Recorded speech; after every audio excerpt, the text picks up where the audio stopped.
जय राधा माधव कुंज विहारी।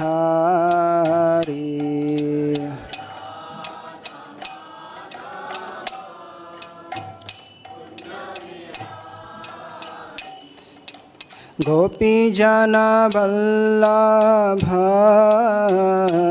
जय गिरिवरधारी।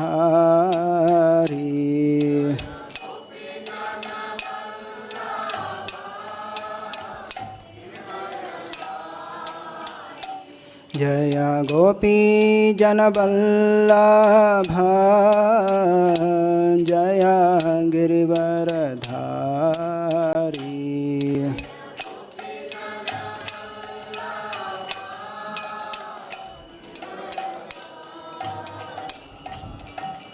यशोदानंदन ब्रज जन रंजन।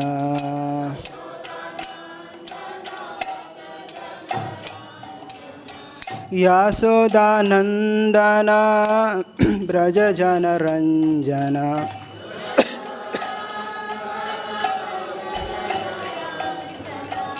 यमुना तीरा वनचारी।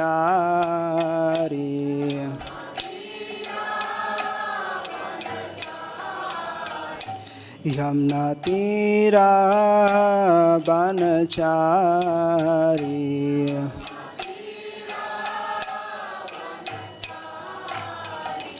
जय राधा माधव जय कुंज विहारी।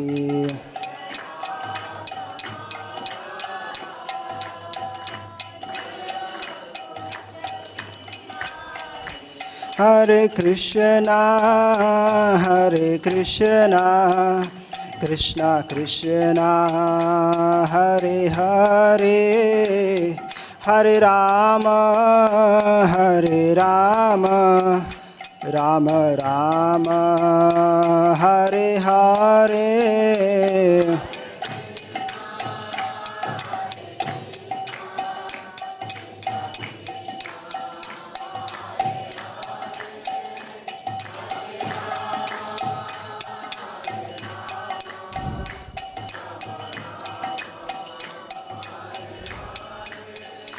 हरे कृष्णा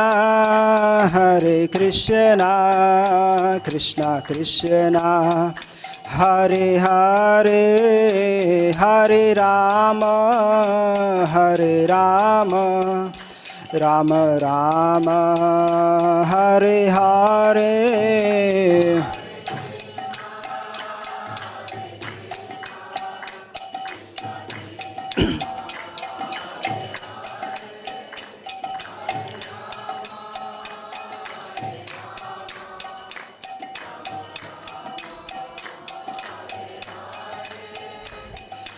हरे कृष्णा कृष्णा कृष्णा हरे हरे, हरे राम राम राम हरे हरे।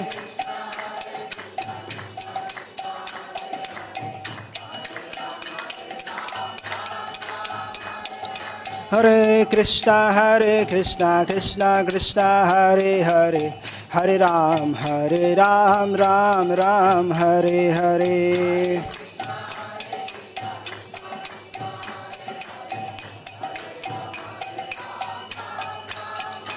हरे कृष्णा कृष्णा कृष्णा हरे हरे, हरे राम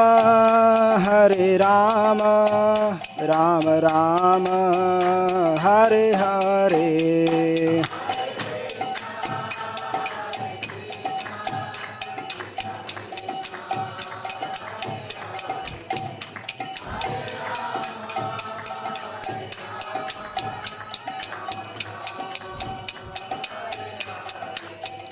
जय कृष्ण बलराम कृष्ण बलराम जय कृष्ण बलराम।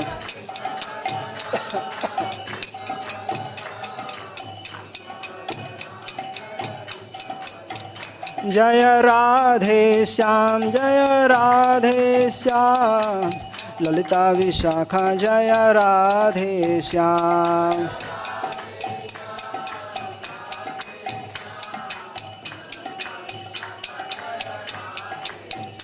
जय गौरानिताय जय गौरानिताय, गौरानिताय जय गौरानिताय।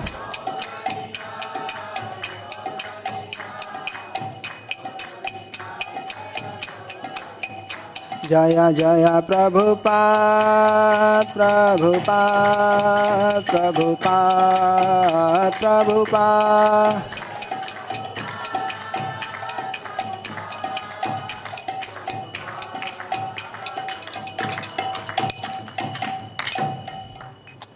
श्री हरिनाम संकीर्तन की, जगत गुरु शिला प्रभुपाद की जय, श्रीमद् भागवत महापुराण की जय।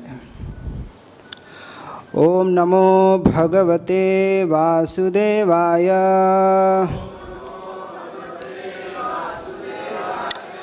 ओम नमो भगवते वासुदेवाय।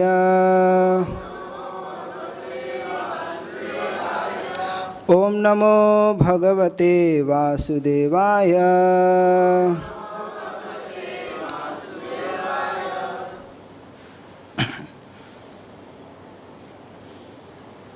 श्लोक लाइए। हाँ,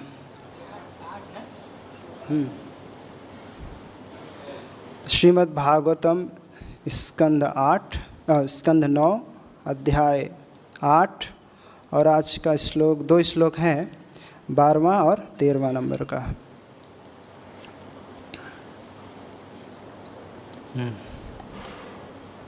तो 2 श्लोक हैं, तो जो 13वां नंबर का श्लोक है उसकी पुनरावृत्ति करेंगे।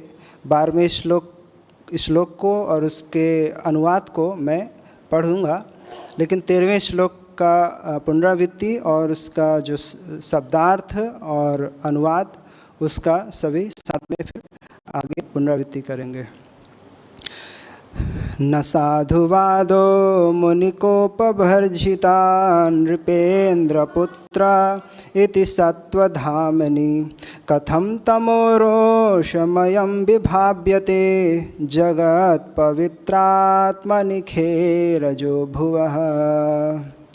नहीं साधुवाद, विद्वान पुरुषों का मत, मुनिकोप भगवान श्री कपिल के क्रोध से भर्जिता जलकर राख हो गए, नृपेंद्र पुत्रा सगर महाराज के समस्त पुत्र, इति इस प्रकार, सत्वधामनि भगवान श्री कपिल में जिनमें सत्व गुण प्रधान था, कथम कैसे, तमः तमोगुण, रोषमयम क्रोध के रूप में, विभाव्यते प्रकट हो सकता है,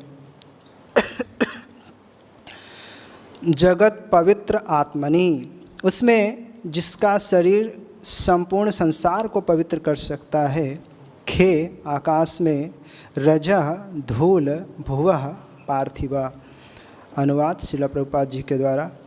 कभी कभी यह तर्क दिया जाता है कि राजा सगर के समस्त पुत्र भगवान श्री कपिल की आँखों से निकली अग्नि से भस्मसात हुए थे, लेकिन विद्वान पुरुष इस मत की पुष्टि नहीं करते, क्योंकि भगवान श्री कपिल का शरीर नितांत सात्विक था, अतएव उससे क्रोध के रूप में तमोगुण प्रकट नहीं हो सकता। जिस प्रकार निर्मल आकाश को पृथ्वी की धूल दूषित नहीं कर सकती। अगला आप लोग अब पीछे से बोलेंगे। यस्य ऋता सांख्यमयी दृढ़े हनो, यया मुमुक्षुस्तरते दुरत्ययम्, भवार्णवं मृत्युपथं विपश्चितः, परात्मभूतस्य कथं प्रथममति, यस्य ऋता सांख्यमयी दृढ़े हनो, यया मुमुक्षुस्तरते दुरत्ययम्,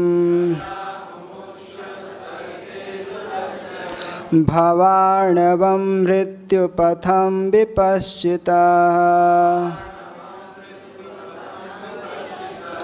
परात्मभूतस्य कथं प्रथममतिः।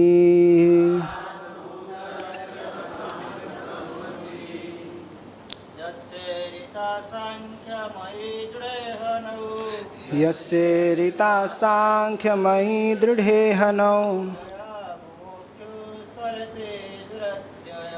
यया मुमुक्षुस्तरते दुरत्ययम् भवार्णवं मृत्युपथं विपश्चितः परात्मभूतस्य कथं प्रथममतिः।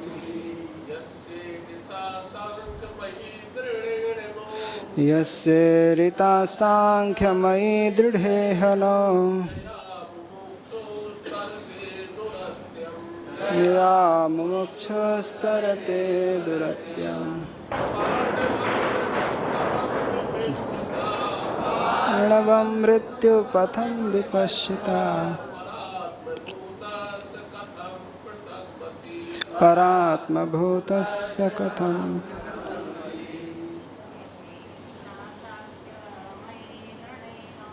यस्य ऋता सांख्यमयि दृढे हनौ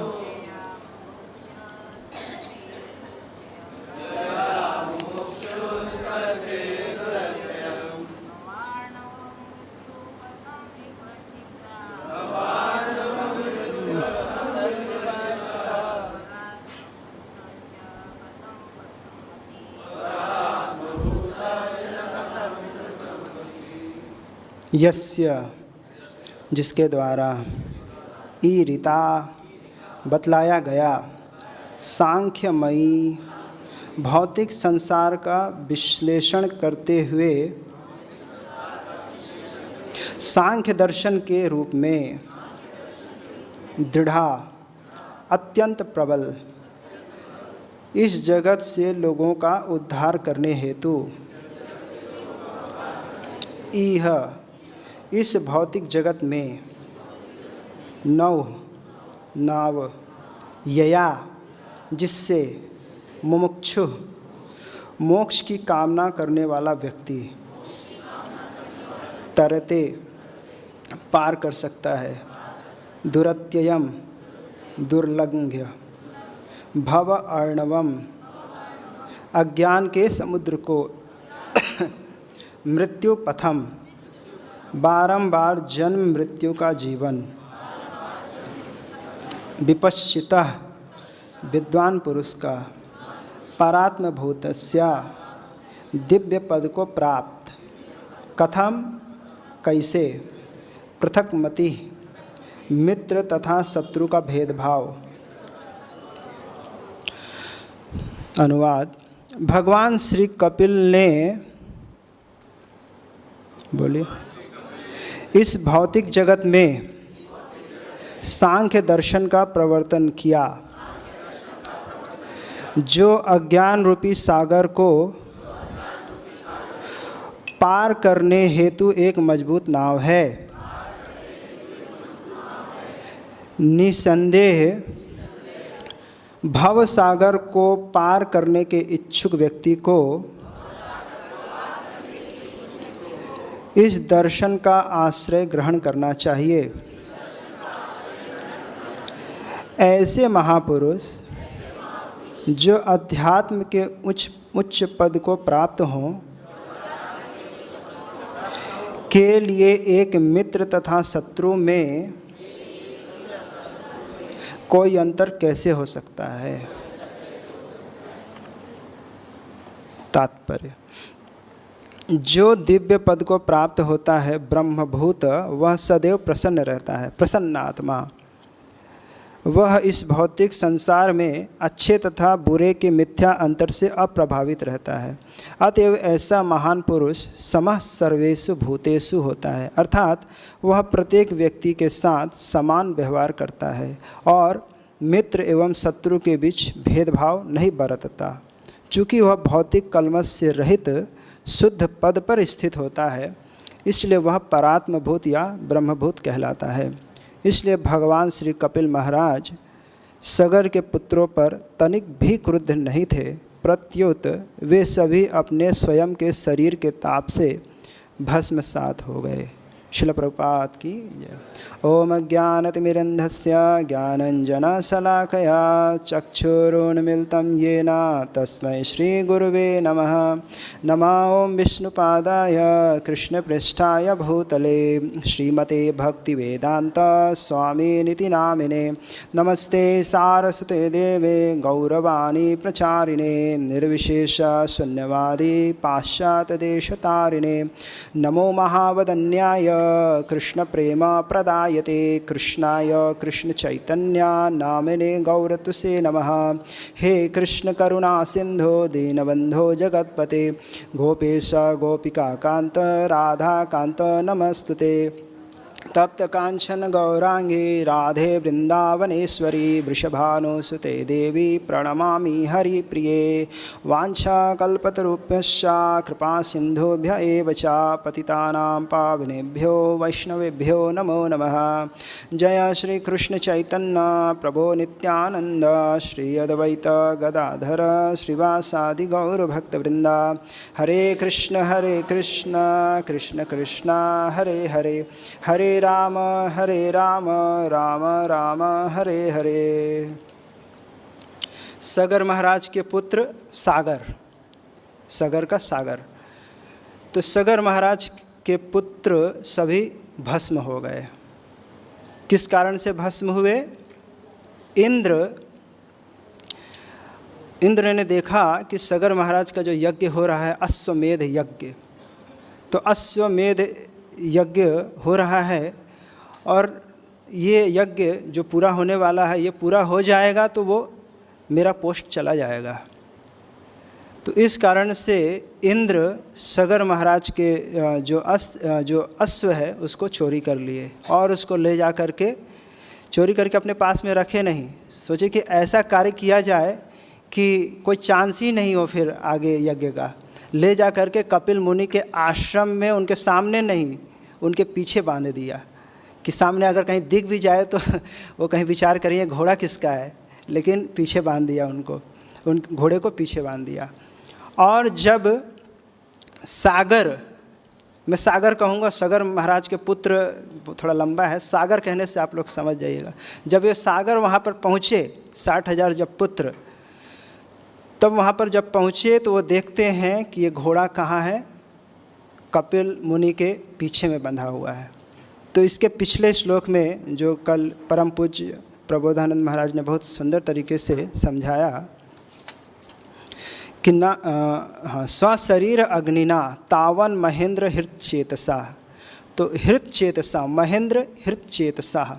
तो इसका व्याख्या श्री विश्वनाथ चक्रवर्ती पाद इस प्रकार से किए हैं कि वह इस प्रकार से ज्ञापित कराया घोड़े को बांध करके कि उनको लगा अरे यही चोर है, इसी ने ही चोरी किया है। अब जैसे इसको दृष्टांत से समझ सकते हैं कि हमारे यहाँ प्रसाद लेने आते हैं, चप्पल चोरी होती ही रहती है सभी की, सभी के 3-3 4-4 जा चुके हैं। लेकिन कहीं चप्पल चोर चप्पल पहन के आप जहाँ खड़े हो आपके बगल में ही बाजू में उतार दे, तब कभी क्या संशय लगता है, अरे तो प्रभु हैं और चप्पल ले रहे हैं। तो इस कारण से उनका मन इस प्रकार से, और प्रभावित भी किया, उनका मन इस प्रकार से बदल दिया कि उनको लगा कि ये जो घोड़े की चोरी इन्होंने की है। और वहाँ पर वो गाली देना चालू कर दिए कि ये तो घोड़ा को चोरी करने वाले हैं और आंख बंद करके समाधि में स्थित हुए हैं, मारो मारो, इस प्रकार से कहने लगे। और इतना महान अपराध हुआ, क्योंकि अपराध के तारतम्य से फल प्राप्त होता है। और इतना महान अपराध हुआ तो क्षण भर में, यहाँ प्रभुपाद जी श्लोक में है, क्षणात भस्मसात अभवन, समय नहीं लगा, क्षण भर में सबके सब भस्म हो गए। और यहाँ पर क्रोध नहीं किया था कपिल मुनि ने। हमारे शरीर का जो पंच महाभूत है उसमें तीसरा महाभूत क्या है? अग्नि। और हमारी जठराग्नि जो है वैश्वानर भगवान तो है ही, तो वह अग्नि इतनी ज़्यादा बढ़ी कि वे भस्म हो गए। अब यहाँ प्रश्न यह भी उठता है कि इंद्र ऐसा कार्य क्यों करते रहते हैं? हमेशा कोई तपस्या करे, कोई यज्ञ करे तो उनको बहुत ईर्ष्या होती है। और देवता तो सत्व गुण में होते हैं, तो ईर्ष्या तो सत्व गुण का लक्षण नहीं है। सत्व गुण का तो लक्षण कहा गया है कि ब्रह्म दर्शनम निर्मलम प्रकाशकम। जो सत्व गुण में रहता है वो हमेशा अवेयर रहता है, अलर्ट रहता है, प्रमाद नहीं होता, उसके अंदर आलस्य नहीं रहता। वो क्यों कर रहा है, क्यों मैं इसको कर रहा हूँ इस कार्य को, उसका पूरा ज्ञान होता है। वो कुछ बोल रहा है तो बहुत विचार करके बोलता है। उसके जो कार्य होते हैं वो बहुत विचार के होते हैं, बस ऐसे ही कर दिया ऐसा नहीं होता है। तो इंद्र ये जो कार्य कर रहे हैं ये तो रजोगुण तमोगुण का कार्य है। और जबकि कहा गया है कि जो देवता है सत्वगुण में है, और मनुष्यों को कहा गया है रजोधिका कर्मपरा दुखे चा सुखमानिना। तो मनुष्य जो है रजोगुण में है, वो तो दिखता है इतने सारे कार्य करने में लगे हुए होते हैं। दिन भर कहो कि शांति से बैठ के जप करो तो नहीं करना कठिन होता है, क्योंकि जो मैन्युफैक्चरिंग डिफ़ॉल्ट है वो चलेगा ही, कुछ ना कुछ करेगा ही करेगा। तो देवता में सत्वगुण है तो ये कार्य क्यों कर रहे हैं। तो वास्तव में इस जगत में 3 गुण रहेंगे ही रहेंगे, कोई इससे मुक्त नहीं हो सकता है। सत्वगुण की प्रधानता है, लेकिन तमोगुण रजोगुण भी है देवताओं में, बहुत कम मात्रा में है। लेकिन तमोगुण रजोगुण अगर कम मात्रा में भी है तो भी वह अपना प्रभाव अवश्य दिखाएगा। और उसी रजोगुण के प्रभाव के कारण इंद्र में बार बार कामनाएं उत्पन्न होती हैं, इंद्र तृप्ति के भोग की इच्छाएं उत्पन्न होती हैं, उस रजोगुण के कारण ही। हमारे भीतर भी सतोगुण है, लेकिन हर समय वो सतोगुण नहीं रहता है। बहुत मुश्किल से तो मंगला में किसी प्रकार से सतोगुण लाने का प्रयास करते हैं, लेकिन जप करने जैसे बैठते हैं तमोगुण हावी हो जाता है, वहाँ फिर समाधि लगना चालू हो जाता है। तो बहुत कम समय के लिए हम सतोगुण में रहते हैं, बहुत कम समय के लिए। अधिकतर समय या तो रजोगुण में या तो तमोगुण में ही रहते हैं। लेकिन भगवान के जो शुद्ध भक्त होते हैं उनमें तमोगुण रजोगुण सतोगुण कुछ भी नहीं रहता है, वे गुणों से परे होते हैं। वो फिर प्रश्न उठता है कि वो दिखता है, वो सोते हैं तो उनका सोना वह दिव्य है, वो तमोगुण का निद्रा नहीं है। भक्ति रसामृत सिंधु में वर्णन है कि उनका जो शयन भी होता है, जब वो सोते हैं तो उस समय में बाह्य इंद्री और बाह्यकरण और अंतःकरण, बाह्यकरण मतलब हमारी कर्म इंद्रियाँ और अंतःकरण मतलब जो हमारी ज्ञान इंद्रियाँ हैं या मन बुद्धि है। अंतःकरण जो है और ज्ञान इंद्री कर्म इंद्री, ये सब क्या होता है पूर्ण रूप से कृष्ण के ऊपर फोकस हो जाता है। तो उसी को हम कह देते हैं वो सो रहे हैं। कभी बोलते हैं कि 2 घंटे प्रभुपाद जी सोते थे, गोस्वामी लोग 1.5 घंटे सोते थे। तो सोना हमारे जैसे तमोगुण का शयन नहीं है। हम लोग तो तमोगुण में घोड़े बेच कर सोते हैं, आराम से 6 घंटा भी सोते हैं तो भी कम लगता है। तो लेकिन वे लोग तमोगुण में नहीं सोते हैं, उनका शयन नहीं होता है, केवल कृष्ण का वहाँ उस समय स्फूर्ति होता है, बाकी सब इंद्रियां निवृत्त हो जाती हैं उस समय। फिर इन निद्रा के बाद आगे स्वप्न स्थिति में हम लोग क्या देखते हैं, जो दिन भर किसी से लड़ाई झगड़ा किए, किसी को कुछ कह दिए या फिर बचपन की चीज़ें, वो चीज़ें स्वप्न में आती हैं। लेकिन वे लोग स्वप्न में क्या देखते हैं, भगवान की लीलाओं का दर्शन करते हैं। और निद्रा में क्या देखते हैं, भगवान का लीला उस समय दर्शन नहीं करते हैं, उस समय भगवान का स्वरूप का दर्शन करते हैं। उसी को निर्विशेष कह देते हैं, निर्विशेष दर्शन करते हैं और स्वप्न में सविशेष दर्शन करते हैं। लेकिन कुछ देवता विशेष हैं, जैसे ब्रह्मा, शिव और यमराज जी, ये लोग कभी गुणों से प्रभावित नहीं होते हैं, क्योंकि ये लोग वैष्णव हैं। वैष्णवा नाम यथा शंभु। तो कभी दिखता है ब्रह्मा जी भी गुणों से प्रभावित दिखते हैं, तो वो हमारे शिक्षा के लिए और भगवान की लीला को आगे बढ़ाने के लिए वे कभी गुणों के द्वारा प्रभावित दिखते हैं। लेकिन ये तीनों लोग गुणों से परे होते हैं, क्योंकि ये लोग भगवान का भजन में निष्ठ हैं, भगवान के भक्त हैं। श्रीमद् भगवद गीता में श्लोक है, माम च यो व्यभिचारेण भक्ति योगेन सेवते सा गुणान समतितेतान ब्रह्म भूयाय कल्पते। तो गुणों से परे प्रश्न उठता है कि हम चाहते हैं हम सत्व गुण में रहें, बिल्कुल हम सत्व गुण से नीचे कभी गिरे ही नहीं। लेकिन ये सत्व गुण तभी आएगा जब हम भगवान की भक्ति कर सकते हैं। केवल डाइट कंट्रोल करके, केवल हैबिट कंट्रोल करके हम कभी सत्वगुण के स्टेज पे नहीं आ सकते हैं। तदा रजस्तमो भावा काम लोभा दयश्य चेत एतैरनाविद्धम सत्वे स्थितम सत्वे प्रसिद्धति।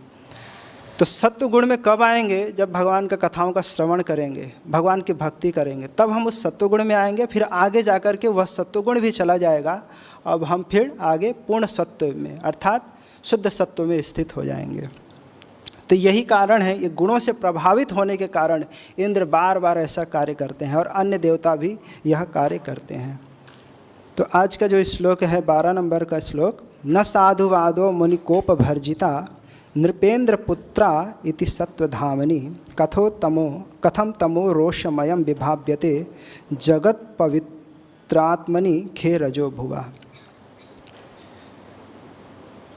तो ये जो सागर मारे गए वे कपिल मुनि के क्रोध से नहीं मारे गए। श्रीमद् भागवत के एकादश स्कंद के दूसरे अध्याय में वसुदेव जी नारद मुनि से कहते हैं, भूतानाम देवचरितम दुखाय च सुखाय च सुखाय ये वही साधु नाम त्वादृशाम अच्युतात्मनाम। तो जो देवताओं का जो आचरण होता है, देवताओं का जो कार्य होता है, कभी जीवों को कष्ट देते हैं, कभी सुख देते हैं। कभी बहुत बारिश होती है, कभी बारिश ही नहीं होती है, कभी इतना गर्मी होता है, कभी बहुत ठंडी होता है। तो ये सब कौन करता है? सब देवता लोग करते हैं। तो देवताओं का जो आचरण है सुखाय च दुखाय च, लेकिन जो साधु का आचरण है अच्युत आत्मनाम, अच्युत ही जिनके प्राण हैं, भगवान में जो पूर्ण निष्ठ हैं, उनका हमेशा आचरण होता है सुखायेव। केवल जीवों का सुख ही विधान करना उनका एकमात्र कार्य होता है। कभी दिखता है वो क्रोध कर रहे हैं, कभी शासन कर रहे हैं, लेकिन वह क्रोध शासन में भी हमारा ही सुख निहित है। वो आगे जाकर के वो सुख ही प्रदान करने वाला है, भगवत भक्ति प्रदान करने वाला है, भगवान को प्रदान करने वाला है। तो कपिल मुनि क्रोध यहाँ पर नहीं किए। अगर क्रोध करते भी तो उसमें सागर जो है, सगर के पुत्र, उनका ही कल्याण होता है उसमें। तो जो सगर महाराज के पुत्र मारे गए वो किस कारण से मारे गए? अपने अपराध के कारण।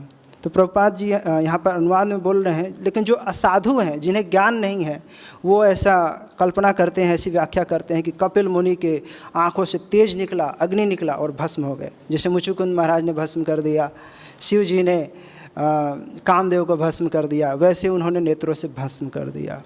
तो यहाँ पर उन्होंने भस्म नहीं किया, बल्कि अपने ही अपराध के कारण मारे गए। तो यहाँ सत्वधामनी जो शब्द है कि सतोगुण बहुत ज़्यादा है, तो ये सतोगुण नहीं है, ये है शुद्ध सत्व, अर्थात जो प्राकृत सतोगुण है वह भी नहीं है। कुछ लोग ऐसी व्याख्या करते हैं कि सत्वगुण उसमें 1% कुछ भी तमोगुण रजोगुण नहीं हो तो वह शुद्ध सत्व कहलाता है। नहीं, यह प्रकृति के गुणों से परे चिन्मय दिव्य अवस्था है, शुद्ध सत्व की अवस्था। यहाँ सतोगुण भी नहीं रहता, क्योंकि सतोगुण रहेगा वो तो प्रकृति का है, प्रकृति का 3 गुण है। तो यह चिन्मय दिव्य अवस्था में वे स्थित थे। तो कपिल मुनि हैं कौन? इस बात को जब हम अच्छी तरीके से समझ लेंगे, जान लेंगे, तब हम समझ पाएंगे कि कपिल मुनि यह क्रोध, लोभ, ये सबसे परे हुए हैं, परे हैं, इससे अलग हैं।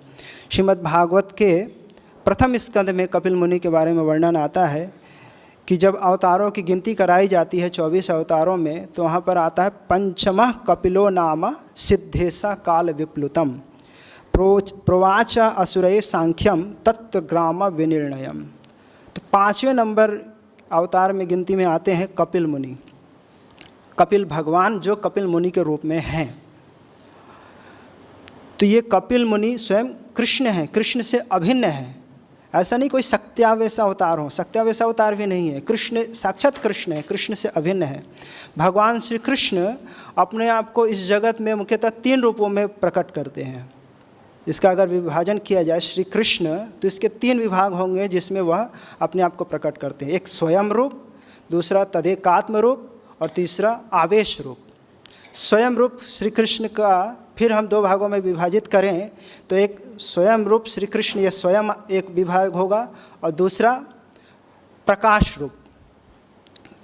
तो स्वयं रूप श्री कृष्ण जो विभाजन हुआ, जब श्री कृष्ण अपने गोप आवेश में ही रहते हैं, कभी भी गोप आवेश का कभी भी त्याग नहीं होता, गोप मूर्ति का कभी भी त्याग नहीं होता है, वही बंसी धारण किए हुए होते हैं और अपने आप को हमेशा ही मानते हैं कि मैं नंद बाबा के यहाँ जन्म लिया हूँ, यशोदा मेरी मैया है और ये सारे गोप मेरे सखा हैं। इस भाव का कभी भी त्याग नहीं होता। तो वह होता है स्वयं रूप श्री कृष्ण। और दूसरा है प्रकाश रूप।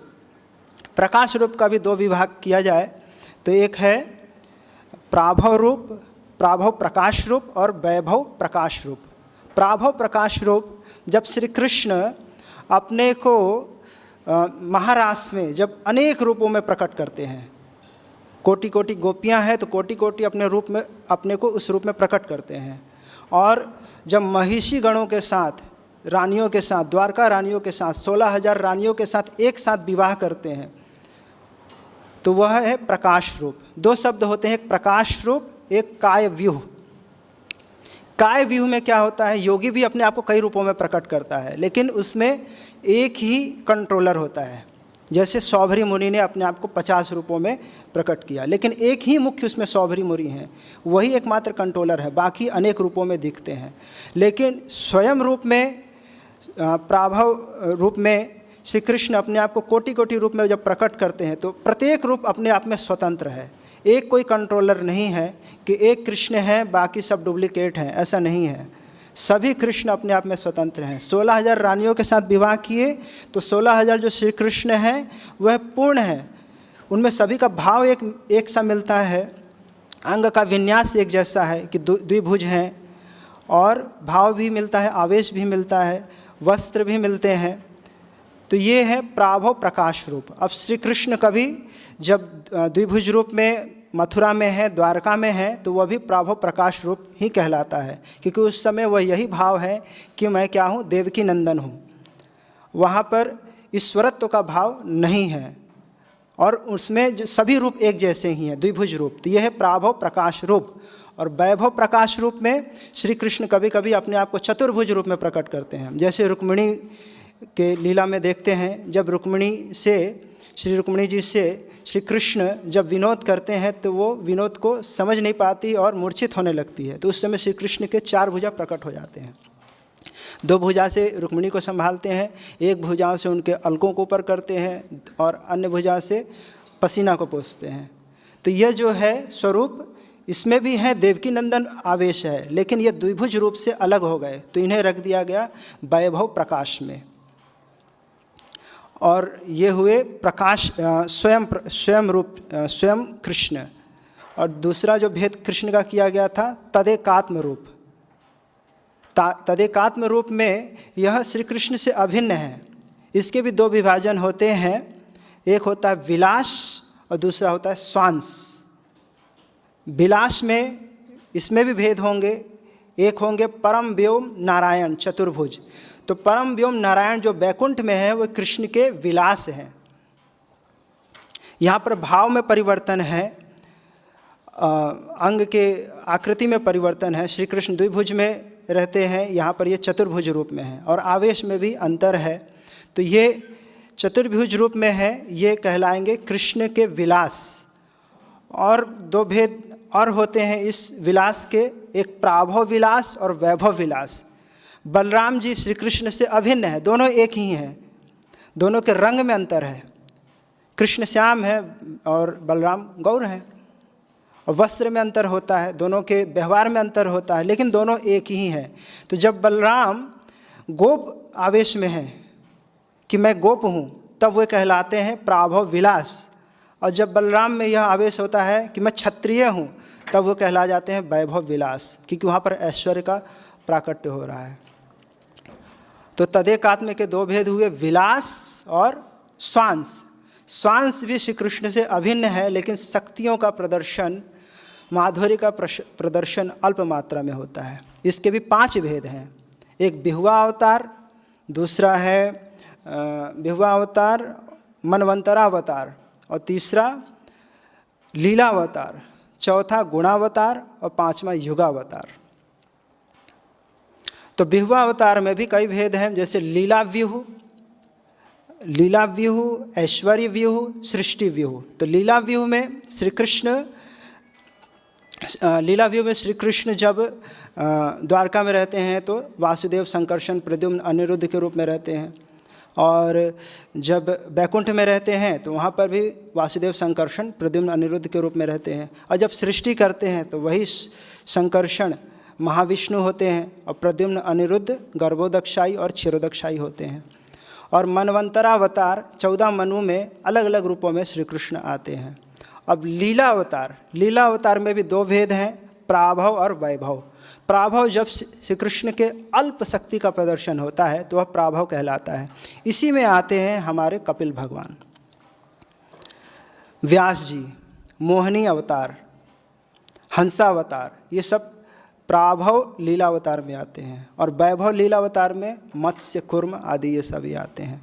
और गुणावतार ब्रह्मा, शिव, विष्णु, ये तो मालूम ही है। और युगा अवतार में श्री कृष्ण 4 युगों में अलग अलग रंग में आते हैं। जब सतयुग रहता है तो उसमें शुक्ल वर्ण में आते हैं, द्वापर त्रेता है तो उसमें रक्त वर्ण में, और द्वापर में श्याम वर्ण में, और कलयुग में श्याम, पीत, गौर तीनों में आते हैं।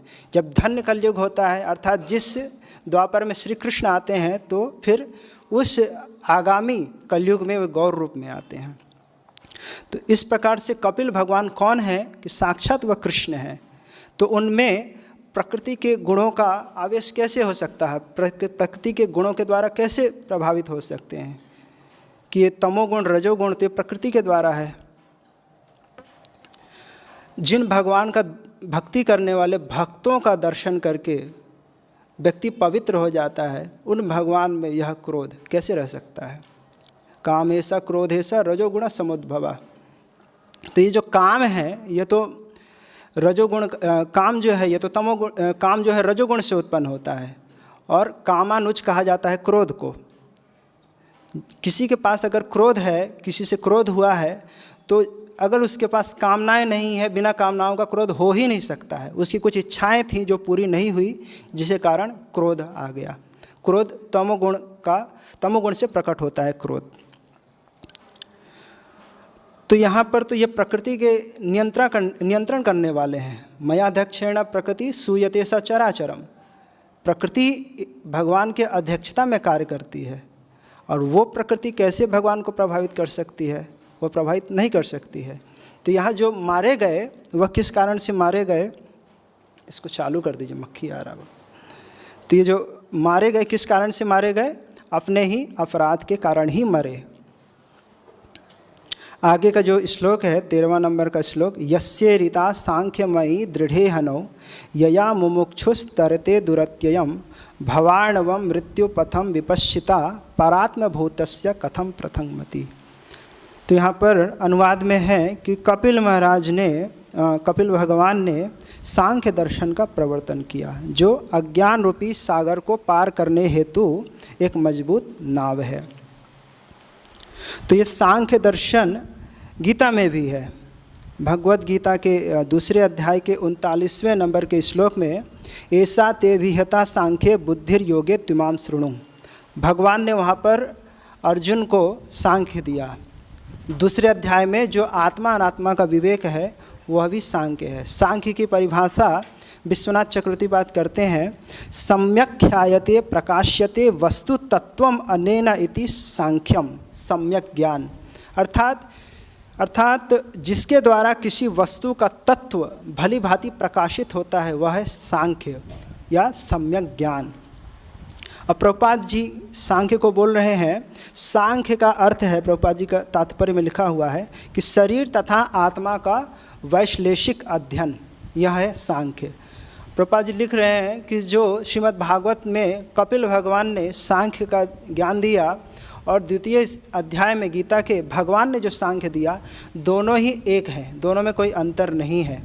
दोनों का आगे जाके पर्यवसान भक्ति में होता है। भगवद गीता के इसी तात्पर्य में प्रभुपाद जी लिखते हैं कि भगवान ने आत्मा का वैश्लेषिक वर्णन अर्जुन को बुद्धि योग तथा या कर्म योग तक ले जाने के लिए किया। तो आत्मा अनात्मा का जो वैश्लेषिक अध्ययन है वह सांख्य है। ये अत्यंत आवश्यक है। जब हम भक्ति में आते हैं प्रारंभ में, तो हमें क्या दिया जाता है, प्रारंभ से ही हमें गीता का ज्ञान देते हैं कि आप शरीर नहीं हो, आप आत्मा हो, आप शरीर नहीं हो, आप आत्मा हो। यही ज्ञान चलता रहता है। हम इसी में ही पहले घुसे रहते हैं कि हम कैसे हम शरीर नहीं हैं, हम तो शरीर हैं। तो कई समय हमारा जो है इसी चीज़ में चला जाता है। ये अति आवश्यक होता है, क्योंकि भक्ति के प्रारंभ करने के लिए यह ज्ञान आवश्यक होता है। ज़्यादा आवश्यक नहीं होता है, लेकिन किंचित मात्रा में इसकी आवश्यकता होती है। लेकिन केवल यही ज्ञान हो और हम भगवान को प्राप्त कर लें, या फिर ज्ञानी है वह मोक्ष को प्राप्त कर ले, तो यह संभव नहीं है। क्योंकि ये जो ज्ञान है यह क्या है? सात्विक है। और भगवान क्या है? निर्गुण है, गुणों के परे हैं। तो हमें निर्गुण को प्राप्त करना है। निर्गुण मतलब ये नहीं कि कोई गुण नहीं होता है, निर्गुण का अर्थ है कि तीनों गुणों से जो परे हैं, हमें उन्हें प्राप्त करना है। तो हम केवल गुणों के द्वारा हम कैसे प्राप्त कर सकते हैं? सत्वगुण के द्वारा हम कैसे प्राप्त कर सकते हैं? तो हमें भी अपने अंदर निर्गुणता लानी पड़ेगी। वह निर्गुणता कैसे होती है? भक्ति के द्वारा। अब भक्ति स्वयं में निर्गुण है, तो उस निर्गुण भक्ति का आश्रय लेने पर, अर्थात जब हम यह ज्ञान भी ध्यान में रखेंगे कि हम शरीर नहीं हैं, हम आत्मा हैं, और साथ ही भगवान का नाम करेंगे, भगवान का प्रसाद खाएंगे, भगवान के भक्तों का संग करेंगे, तब जा कर के हम उस निर्गुण स्तर पे पहुंच सकते हैं। ज्ञानी भी केवल इतना ही विश्लेषण करें कि हम ब्रह्म हैं, हम शरीर नहीं है, तो भी वह मुक्त नहीं हो सकता है, क्योंकि यह ज्ञान सात्विक है। श्रीमद् भागवत में आया है, कैवल्यम सात्विकम ज्ञानम रजो वैकल्पिकम च यत् प्राकृतम तामसम ज्ञानम मन निष्ठम निर्गुणम स्मृतम। तो ये जो आत्मा अनात्मा का ज्ञान है, कैवल्य का ज्ञान है, ये सात्विक है। और जो वाद विवाद न्याय दर्शन हम जो करते हैं, ये सब राजसिक है। और जो हम physics chemistry math medical engineering सब करते हैं, ये सब तामसिक है। क्योंकि इसका जो अंतिम पर्यवसान है यही है कि कैसे हमारा शरीर ठीक से रहे, कैसे हम सुखपूर्वक रहें, इसके आगे इसकी गति नहीं है। लेकिन भगवान बोल रहे हैं मन निष्ठम निर्गुणम स्मृतम। लेकिन मेरा जो ज्ञान है, अर्थात भगवान की लीलाओं का श्रवण, भगवान के बारे में जो हम सुनते हैं, भगवान अपने बारे में बताते हैं, तो वह ज्ञान निर्गुण है। उस ज्ञान से हमारा जो अज्ञान जाएगा।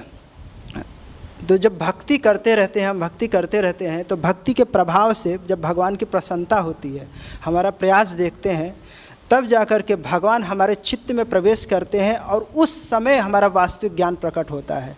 उस समय किताबी ज्ञान नहीं होता है। अभी तो हम किताबी ज्ञान में ही डोल रहे हैं कि लेकिन कभी उसका अनुभव ही नहीं है। इसमें आता है 10वें अध्याय में, हाँ 10वें अध्याय में, तेषामेव अनुकंपार्थम अहम अज्ञान जम तमः नाश्याम्यात्म भावस्थो ज्ञान दीपेन भास्वता। तो जब कोई भक्ति करता है, भक्ति करने का प्रयास करता है, तब भगवान तेषाम एव, फिर उसके प्रति अनुकंपा भगवान के हृदय में जागती है। और भगवान उसके हृदय में तो रहते ही हैं, लेकिन तब वो एक्टिवेट होते हैं और जो तमोगुण से जो अज्ञान है उसको नाश करते हैं। और वास्तविक ज्ञान है, अर्थात अपने स्वरूप का ज्ञान और इस जगत के माया का ज्ञान, वह भगवान प्रकट करते हैं, स्वयं करते हैं। नाशयामी, उसके अज्ञान को स्वयं नष्ट करते हैं। नाशयामी आत्मभावस्थो ज्ञान दीपेन भास्वता। और वह जो ज्ञान होता है वह ज्ञान निर्गुण होता है, वह सात्विक ज्ञान नहीं होता है। फिर श्लोक भी है, अनन्यास चिंतयन्तो माम ये जना पर्युपासते तेषाम नित्य अभियुक्ता नाम योगक्षेमम वहाम्यहम। तो योगक्षेम का अर्थ ये नहीं होता है कि कोई भक्ति कर रहा है तो उसको रोटी कपड़ा मकान भगवान प्रोवाइड करा रहे हैं तो उसी में भक्त खुश, हाँ बढ़िया फ्लैट मिल गया, तो प्रसाद की भी कोई दिक्कत नहीं है, भक्त लोग भी अच्छे से मान रहे हैं, सब चीज़ अच्छा है। तो ये योगक्षेमम वहामन इतना नहीं है, इससे आगे है कि भक्त आगे जाकर किस स्वरूप में स्थित होगा, कैसे वो भक्ति करेगा, कैसे मुझे प्राप्त करेगा। अर्थात इस लोक का और परलोक का दोनों की चिंता भगवान करते हैं। तो हमें तो यही चिंता करनी है कि हमें जो टास्क मिला है, जो गुरु के द्वारा, जो साधु के द्वारा हमें जो कार्य प्राप्त हुआ है, हमें जो साधन का मार्ग मिला है, उसमें हम गंभीरता से करें।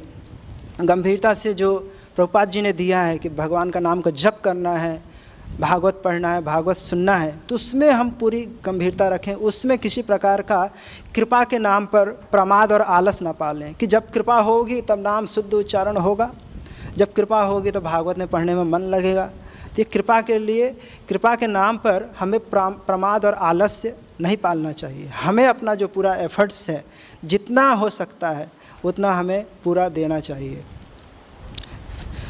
तो यहाँ पर आगे प्रभुपाद जी लिख रहे हैं तात्पर्य में कि जो दिव्य पद को प्राप्त होता है ब्रह्मभूत, वह सदैव प्रसन्न रहता है। प्रसन्न रहता है, इसका प्रभुपाद जी इंग्लिश में लिखते हैं जुबिलियंट। वो हमेशा जॉयफुल रहता है। तो कभी कभी यह जॉयफुल ये कोई प्राकृत नहीं है, यह अप्राकृत दिव्य है। ऐसे तो बहुत लोग दिखते हैं जॉली, लेकिन जब उनके पास बैठो, उनसे चर्चा करो तो भी बताते हैं कितने दुख में हैं। कई बार दिखाते हैं जो कॉमेडी शो करते हैं, पूरा जगत को हंसाते हैं, पता चलता है वही सुसाइड कर लेते हैं, वही आत्महत्या कर लेते हैं, जो कि सारे जगत को हंसा रहे हैं लेकिन अंदर से खुद ही इतने दुखी हैं। तो वास्तव में जब तक भगवत भक्ति नहीं है हृदय में, कितना भी प्रसन्न वह दिखे, वह एक प्रकार का मैडनेस है, पागलपन है, उसकी कोई स्थिरता नहीं है, वह अंतिम में वह फ्रस्ट्रेट ही होता है।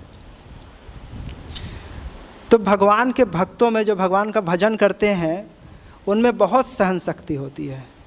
महाप्रभु का सिद्धांत ही है तरोरिवा सहिष्णुना, कहीं कहीं पाठ है तरोपि सहिष्णुना, वृक्ष की तरह सहिष्णु होना चाहिए, वृक्ष से भी ज़्यादा सहिष्णु होना चाहिए। तो जो भगवान के भक्त होते हैं वो बहुत सहन करते हैं। प्रभुपाद जी जब विदेश में प्रचार करने गए, कभी कभी विचार होता है कि हम उस जगह पे होते तो कितना सहन करते, कि एक ही फ्रिज है, ऊपर में मांस रखा हुआ है, नीचे हम अपनी सब्जी रख रहे हैं, तो रोंगटे खड़े हो जाते हैं, छी छी छी ये क्या है, ये मैं नहीं कर सकता एकदम घृणा हो जाता है। अभी कहीं जाते हैं, पता चलता है वहाँ लहसुन प्याज बन रहा है, चाय बन रहा है, तो वहाँ का पानी पीने की इच्छा नहीं होती है। और प्रभुपाद जी उस जगह पर जा कर के प्रचार कर रहे हैं, प्रचार किए, कितना सहा होगा इन्होंने, प्रभुपाद जी ने कितना सहा होगा। तो जो भगवान के शुद्ध भक्त होते हैं उनकी सहन शक्ति बहुत ही ज़्यादा होती है। और कभी कभी दिखता है कि क्रोध दिखा रहे हैं। प्रभुपाद जी कभी क्रोध इतना करते थे कि उनका शरीर कांप जाता था, डांटते थे जब अपने शिष्यों को, लेकिन यह डांट भी शिष्यों के शुद्धिकरण के लिए ही है। वह शिष्य अगर उसको सकारात्मक लेता है तो भक्ति में बहुत आगे जाता है, लेकिन अगर नकारात्मक लेता है तो उसका पतन भी हो जाता है।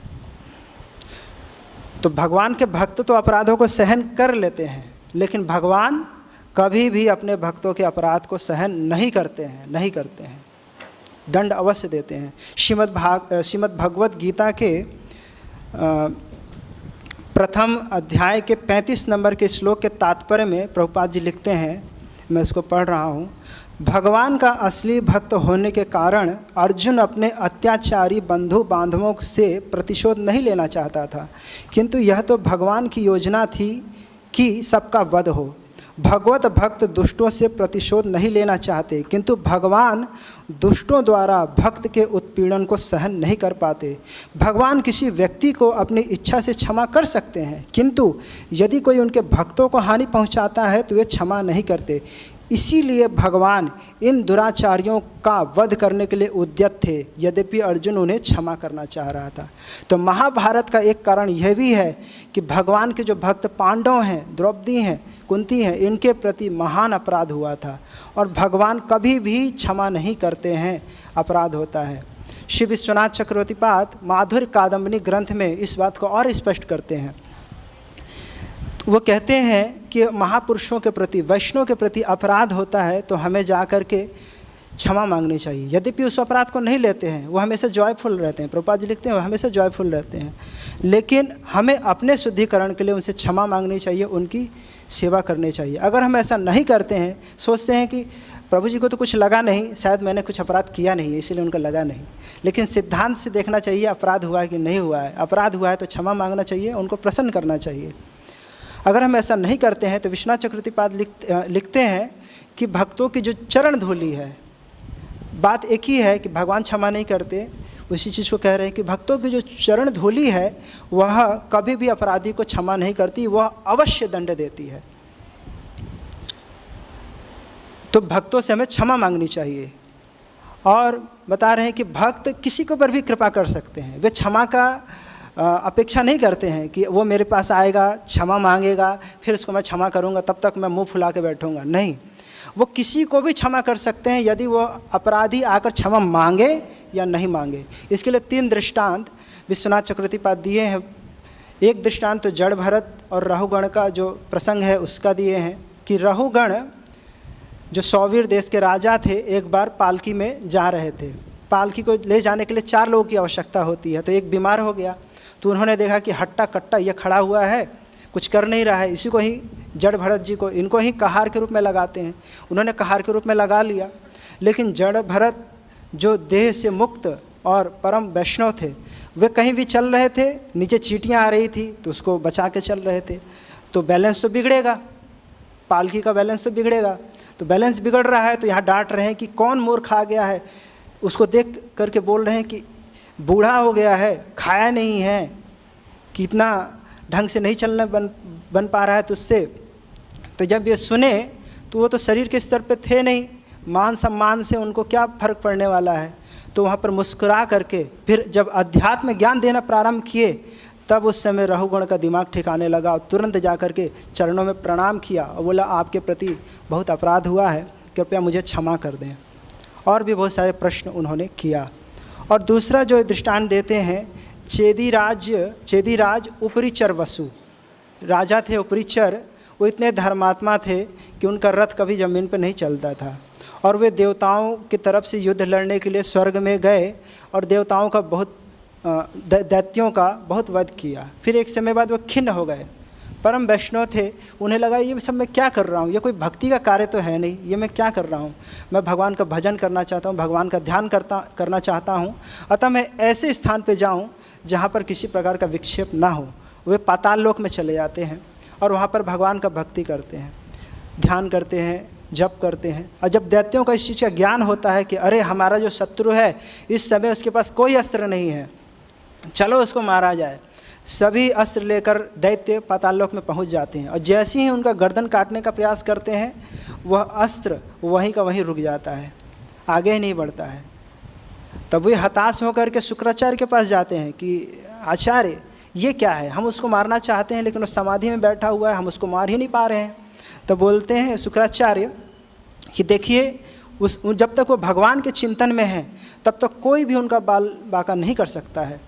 ऐसा करो कि पाखंड का प्रचार करो, जिसको सुन करके उनके हृदय में भगवान के प्रति अवज्ञा का भाव आ जाए और अनादर का भाव आ जाए, तभी हम उनका वध कर सकते हैं। तो वहाँ जा कर के सारे दैत्य पाखंड का प्रचार करने लगते हैं, अरे ईश्वर तो है नहीं, वेद शास्त्र ये तो पंडितों ने बनाया है जीविका चलाने के लिए, कौन देखा है भगवान को। इस प्रकार जा करके उनके आसपास खूब इस प्रकार से चिल्लाने लगते हैं। तो जब ये सुनते हैं उपरिचर वसु तो उन्हें क्रोध नहीं आता है, लेकिन उनकी समाधि उस समय भंग होती है। किस लिए भंग होती है? दैत्यों की दुर्दशा देख करके, कि जो भगवान जो सर्वव्याप्त हैं, सर्वज्ञ हैं, इतने सुकोमल सुकुमार हैं, इतने सुंदर हैं, उन भगवान को यह इस प्रकार से कह रहे हैं। तो मन ही मन वो संकल्प करते हैं, प्रार्थना करते हैं, हे भगवान इन दैत्यों के ऊपर कृपा करें, इनका उद्धार करें। और इस संकल्प से वो दैत्यों का हृदय बदल जाता है और वे भगवान के भक्त हो जाते हैं। और तीसरा प्रमाण देते हैं अक्रोध परमानंद श्री नित्यानंद प्रभु का। श्री नित्यानंद प्रभु को और श्री हरिदास ठाकुर को श्री चैतन्य महाप्रभु ने आदेश दिया कि हे नित्यानंद, हे हरिदास, जाओ घर घर में सबसे प्रार्थना करो, कृष्ण तत्व को समझाओ, उनसे कहो कृष्ण का नाम लो, कृष्ण का भजन करो। तो इस प्रकार आदेश देते हैं। तो हरिदास ठाकुर और नित्यानंद प्रभु निकल जाते हैं और घर घर में जाकर कहते हैं। तो एक जगह देखते हैं कि जगाई मधाई जो कि जात से ब्राह्मण थे, लेकिन मद्यपान करके इतने मत्त थे, कोई ऐसा पाप नहीं जो उन्होंने नहीं किया हो। उनको देख करके नित्यानंद प्रभु के हृदय में करुणा आ जाती है कि इनका तो उद्धार होना चाहिए, इनके ऊपर कृपा होनी चाहिए। वे जाते हैं और कहते हैं जगाई मधाई को कि कृष्ण नाम लो, कृष्ण नाम। ये सुनते ही मारने के लिए दौड़ते हैं और दोनों के दोनों नित्यानंद प्रभु हरिदास ठाकुर भाग खड़े होते हैं। फिर दूसरे दिन फिर से आते हैं, फिर से प्रार्थना करते हैं कृष्ण का नाम लो। इस समय मधाई बहुत गुस्सा आ जाता है, तुरंत ही मटके का एक टुकड़ा रहता है उसको फेंक के मारता है और नित्यानंद प्रभु के सर में लगता है और छलछला करके खून निकलता है। और यह बात जैसे ही महाप्रभु को पता होता है, महाप्रभु दौड़ते हुए आते हैं और चक्र चक्र कहते हुए अपने हाथ में चक्र को प्रकट करते हैं। और यह देख करके मधाई उस समय यह देख करके नित्यानंद प्रभु महाप्रभु से कृपा करते हैं, प्रार्थना करते हैं कि जगाई ने तो मेरी रक्षा की है, इसने तो मधाई को रोका है। तो महाप्रभु जगाई को आलिंगन करते हैं और वह कृष्ण प्रेम प्राप्त करके कृष्ण कृष्ण कह करके वो मूर्छित होकर गिर जाता है। और मधाई जब महाप्रभु के चरण पकड़ता है तो मधाई को बोलते हैं जब तक नित्यानंद प्रभु की कृपा नहीं होगी मैं क्षमा नहीं करूँगा। नित्यानंद प्रभु कहते हैं इसके ऊपर भी कृपा करें, और कृपा करते ही वह भी कृष्ण भक्त बन जाता है। तो महापुरुषों का कब किसी ऊपर कृपा करें, उनके संकल्प मात्र से कोई महान वैष्णव बन सकता है। प्रभुपाद विदेश में गए, संकल्प ही किए सब भक्त बन जाएं। आज इतने बड़े भक्त भी नहीं बने, सबके गुरु हैं आज, वो सभी को ज्ञान दे रहे हैं गीता का, भागवत का। ये महापुरुष के संकल्प का कार्य है। तो ऐसा नहीं साधु गुस्सा नहीं कर सकता, साधु गुस्सा करता भी है।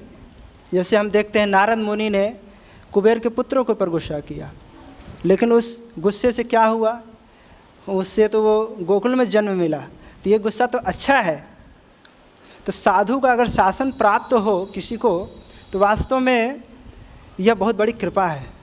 अगर साधु का शासन नहीं है किसी के जीवन में तो कभी भी भक्ति में आगे नहीं बढ़ सकता। गौर गोविंद महाराज का एक इंग्लिश में एक लाइन है, मैं इसको इंग्लिश में पढ़ता हूँ फिर उसको हिंदी में बताता हूँ। वो बोलते हैं unless you get punishment from sadhu your bhakti vritti can not be manifested, you can not become Vaishnava at all. यदि साधु का शासन हमें प्राप्त नहीं हो जीवन में, हमारे जीवन में साधु का शासन नहीं हो, साधु का डांट फटकार हमारे जीवन में नहीं है, तो हम भक्ति में कभी भी आगे बढ़ नहीं सकते हैं। यहाँ तक कि हम वैष्णव भी नहीं बन सकते हैं, वो तो बहुत दूर की बात है। तो साधु का डांट फटकार ये हमारे लिए अत्यंत आवश्यक है। आप देखेंगे कितना भी हम ज्ञानी बन जाएं, कितने भी भजन भी हम दिखे कि हम कितना भक्ति कर रहे हैं, लेकिन अगर साधु का हमारे ऊपर शासन नहीं है, अधिकार नहीं है, तो हम कभी भी जा सकते हैं। जितने लोग भी जाते हैं भक्ति से पद से च्युत होते हैं, आप देखेंगे उनके जीवन में एक चीज़ कॉमन रहा है कि कभी किसी साधु का शासन स्वीकार नहीं किया है, स्वतंत्र रहे हैं। तो स्वतंत्र रहने पर कितना भी हम ऊंचा रहें, हम कभी भी हम गिर सकते हैं, क्योंकि साधु को कहा गया है वो कर्णधार के समान है। अर्थात जैसे हमारा जीवन जैसे नौका है, नौका को आगे चलाने के लिए एक्सपर्ट कर्णधार की आवश्यकता होती है। तो हमारे जीवन में अगर साधु का शासन है तो वो एक्सपर्ट कर्णधार के समान है। अर्थात हम कभी भी भटकेंगे नहीं, कभी भी हम अपने पद से विचलित नहीं होंगे। लेकिन अगर नहीं है तो हम डूब भी सकते हैं और कहीं भी जा सकते हैं, भटक सकते हैं। तो कर्णधार का एक अर्थ ये भी कहा गया है जो कान को धरे, कर्णधार जो कान को धर करके हमें पकड़ के लेके चले कि इधर चलना है, इधर नहीं चलना है। तो यदि हम किसी साधु के आश्रय में हैं, लेकिन हम नहीं चाहते हैं कि हमारा कोई शासन हो, हम चाहते हैं कि जैसे हम चला रहे हैं वैसे वो चलें, और जब तो फिर क्या होगा, जब हम उससे जाके सलाह पूछेंगे तो बोलेंगे हाँ हाँ कर लीजिए, यथामति तथा कुरु, जैसे आपकी इच्छा है सब अच्छा है, सब वैसे ही कीजिए। तो जब तक हम अपना अधिकार क्षेत्र उन्हें नहीं देंगे तो वो शासन भी नहीं करेंगे। और जहाँ साधु ये कह देते हैं यथामति तथा कुरु, तो एक प्रकार का श्राप है, हम कभी भी भक्ति में आगे नहीं बढ़ सकते हैं। तो यहाँ पर यही चीज़ों को बताया जा रहा है कि साधु का दंड करे तो वो भी अच्छा, साधु दंड नहीं करे आशीर्वाद करे तो वो भी अच्छा। तो इस 2 श्लोकों से हमें यह उपादेय शिक्षा ग्रहण करना चाहिए। हरे कृष्णा। श्रीमद् भागवत महापुराण की जय। जगत गुरु शिला प्रभुपाद की जय।